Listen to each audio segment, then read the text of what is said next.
आणि आता बातमी संजय राऊतांच्या एका मोठ्या विधानाची आहे। ठाकरे बंधूंनी एकत्र येऊन बीएमसी निवडणूक लढवावी असा लोकांचा दबाव आहे असं राऊत म्हणाले।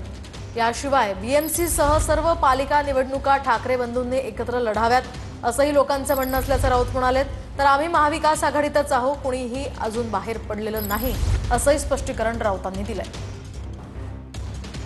आमच्या सगळ्यांवर दबाव असा आहे जनतेचा, जो आपण 5 तारखेला पाहिला असेल की मुंबई महानगरपालिकांसह महाराष्ट्रातल्या महानगरपालिकांमध्ये शिवसेना आणि मनसे, खास करून माननीय उद्धव ठाकरे आणि राज ठाकरे यांनी एकत्र येऊन निवडणुका लढाव्यात हा लोकांचा दबाव आहे। या संदर्भात भविष्यात चर्चा होतील, वेळ आहे अजून, त्याच्यावर त्याचा फार चिंता करण्याचं कारण नाही।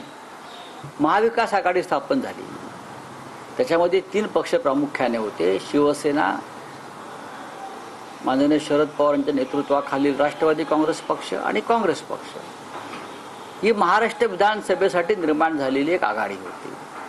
आम्ही निवडणुका लढलो, आजही महाविकास आघाडी आहे। आम्ही महाविकास आघाडीतून या कोणी बाहेर पडलेलं नाही, आम्ही महाविकास आघाडीचे घटक आहोत। आजही महाविकास आघाडी संदर्भातले निर्णय एकत्रित घेतले जातात।